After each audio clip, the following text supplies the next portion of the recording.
Welcome to session, everybody.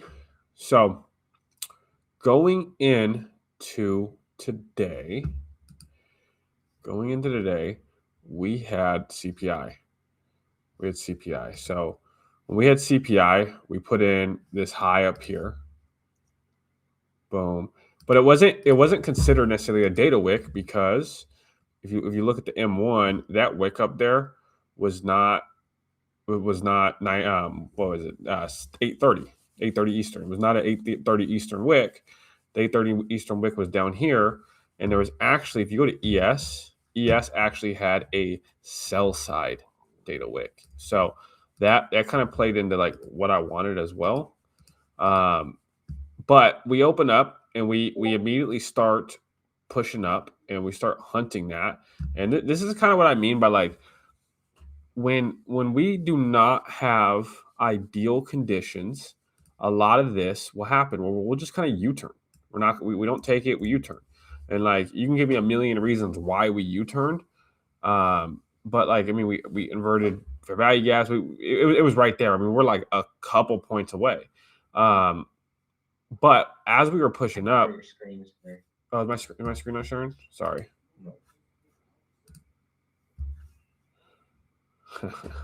So boom, there we go. So as we were pushing up, we created this first presented fair value gap right here. And I was saying on session that I didn't like that we had equal highs above, but I liked our draw lower more than I disliked those equal highs. So because we had all this, and when you can draw this like trend line liquidity right here, like I like this. So we had all this like trend line liquidity sitting right here. Sorry, it was this. Boom. We had this trend line liquidity sitting here. We had London low over here. We had Asia low down here. Like I mean, there's a lot that we had here. Just put on the session boxes real quick. So let me go to the M5 actually, because this will just make it cleaner and like kind of what I was looking at. So boom, there we go. That's it. So we had our Asia low right there. We had our London low right here. I was expecting all that to get ran. Not to mention, if you go to ES, we had a data wick. We had a data wick low right there. So I know we had equal highs above, but with that draw and then inverting this first presented fair value gap right here, I was totally fine with throwing the risk on right here. So we took this live on session. I think everyone pretty much took this. My stop was right above those highs. And then my first target was 75 points, which was right under that low. And once that first target hit, my second target was to clear out all this. I had kind of like a technical error on my end that kind of messed up. So I ended up just pulling everything at 1R. So I took 1R total from this, a little over 1R total from this. But it was clean move. The delivery wasn't as clean. Like even if you see, it's still pretty choppy, even chopped all the way down. Not too many fair value gaps, not too many like huge displacement. But we got to where we needed to go. So for that first trade, do we have any questions, comments, or concerns on it?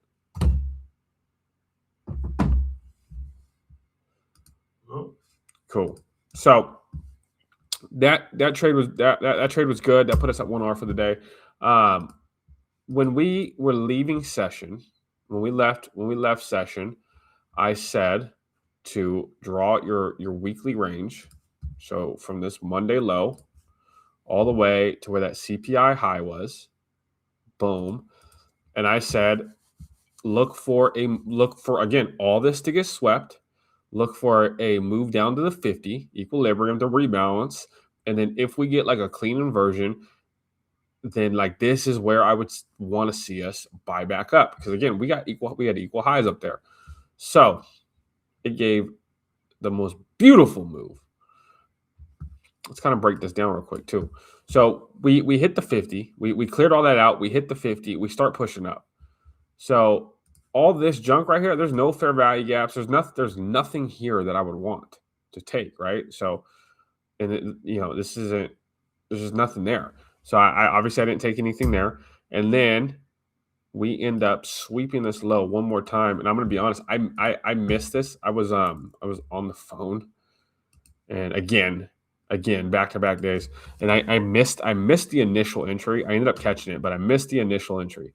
But like, this is picture perfect textbook. Take a picture of it, take a screenshot of it. This is what we want them to look like right here. Bang. And you guys know what I always say. If you are looking to take a move, like, to some highs, don't set at the highs, because what happened today? We U-turned. We hit a U-turn. And when when we're not in ideal conditions, that's going to happen. That's why I always say, find, not the highest high, find like, something conservative. Maybe it's this over here, right? So whatever it is that you want, that would have been good. But if you were stubborn and you waited for that absolute high, then you would have been sad today. So that's why I always tell you guys to set your take profit before the high or before the low, depending on if you're going to buy or sell. Because otherwise, you're just going to leave yourself to get hurt. So, and we don't want none of that. So that was the ideal entry. Like I said, I was on the phone. So the entry I caught was this right here.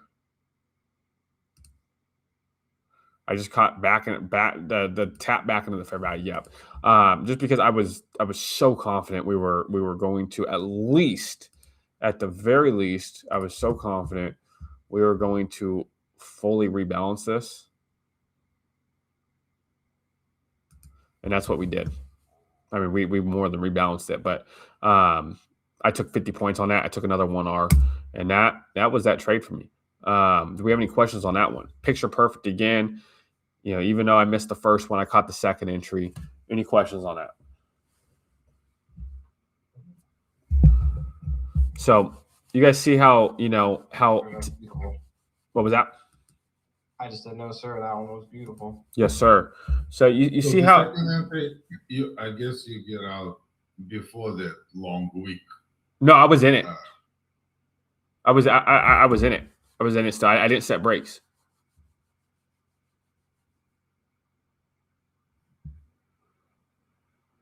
I lost on that week. Yeah, my stop was much lower than that. My stop was inside this fair value gap down here, like a little towards the lows. I put my exact entry and all that stuff in the Discord, but yeah, I didn't even see that live time. I checked my phone. I was like, oh damn, but yeah, so I was able to withstand that with where my target was. But of course, I get in this, and then I'm just like in straight chop. Just chop. So I'm actually glad I just kind of walked away from it and let it do its thing. But I was able to take 1R off that. So that was a good move. And then everything else today was eval. So I took another sell. Like I said, I took it to 815. Took a sell to 815. Caught it around here. It was just on an eval. But these ones were on the live. So that was that though. That was that. You guys are kind of seeing, this price action was not yesterday's price action. I don't think today was the best either. Like I said, we U-turned over here. We U-turned over here before we took out some lows. Like we definitely hit a couple U-turns today. But it was still, like, on a day like today, it's much more manageable to be able to find an entry, find something. If you have a draw on liquidity, it's much easier to find an entry on a day like today where we're actually moving and not just like chopping straight up like yesterday. When we're just chopping straight up, chop, it's ridiculous. That's why I just hop off, and it's just, I don't like to trade that kind of price action. This is what I like to trade. And I'm a little salty. I missed this original entry because that was an absolute banger. Picture perfect. And then if you did take that, I hope some of you guys took it, because I literally called it to a T before we hopped off session this morning. I said 50, look for the inversion. I gave you guys the criteria to look for. So I really hope someone caught that. But Yeah, I mean, you know what else it bounced off of? What? Yesterday's first presented for value gap. Let's go. Yeah.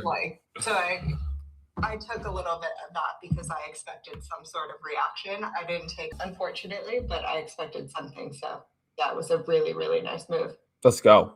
Heck yeah. Good job, Sam. Good job. Yeah. That was, I mean, those are the moves right there. When I say, hey, be patient, hey, wait, our time will come, the market will get cleaner, more opportunities will present themselves. These are the opportunities I'm talking about. And if you missed it, hey, be patient, more opportunities will come. Because like this right here is what we are looking for. Like this is bread and butter to the 50. And that's why, like, when we hop off session sometimes, and I tell you, hey, this is what I'm looking for. I've seen this happen so many times. It's just it's so clean, and like I said, no need to set it at the highs. Set it, find a high, find your high, and then go down and find a high over here to set your actual last target at. And obviously, you should be scaling out of this on as it goes up. But yes, you see the potential in this. Just absolute monster move. And that's why I say our moves will come. If you took this at full, if you full leverage or whatever, your max risk, or even if you were sized down, you took this, you could still, you're not going to get, it's a 1 to 4 right here. You're not going to get a 1 to 4 because you're going to scale out of it as you go. But end result of this trade is an easy like 1 to 2.5, 1 to 3. If you hold your targets right. So this is what we're looking for. Be patient. These are the moves we're looking for. We're not looking for the BS we've been seeing the last week or two. And the same thing with this move right here. Again, I don't necessarily like taking sells when we have equal highs like that. But when we have a draw and I showed you guys that low on ES. I'll show you again. This low on ES right here. It's a CPI low. Ooh, I am lagging. It's the CPI low right here. When we have that draw and there was no equal highs, on ES, and ES was the weaker asset today. So I'm like in that scenario, I am okay with leaving equal highs at the top because ES had that data wick. Data wicks are such a strong draw. ES did not have equal highs. ES was the weaker asset. So when I'm adding all these things up, I'm okay with putting risk on the table, even though we have equal highs there, understanding, hey, the draw probably is lower. We're probably going to go tag that, and then we're going to tag the equal highs at some point. We're just engineering the liquidity. Does that make sense to you guys? Makes sense. Cool. Yep. Cool. So, again, a day like today, much cleaner. This is what we want. There'll be many more days like this. I didn't take like I said, I didn't take as much advantage of this day as I wish I did. But nonetheless, still had a good day, and we're up for the week. So up for the week, up for the year. And that's what it's about. And we're just gonna keep running the same play. We're gonna keep looking for our moves, and we understand what we want, right? When you understand what you want as a trader, when you understand exactly the criteria you are looking for, and you don't deviate, right? You look for your criteria, you get super convicted in a setup, and then you push the button. You let the probabilities play out. We do not think about trades on a singular trade basis. We think about trades at 100 to 1,000 trade basis, right? We want big sample size. We trade big sample size. We don't trade small sample size. So that's kind of what I'm going to leave you guys with tonight. Do we have any questions, comments, concerns about any of these moves, anything I talked about, or is there any questions you guys want to go over? Nope. Bet. Cool. Tomorrow morning, bright and early, let's check news. Let's see what we got, and let's get out of here.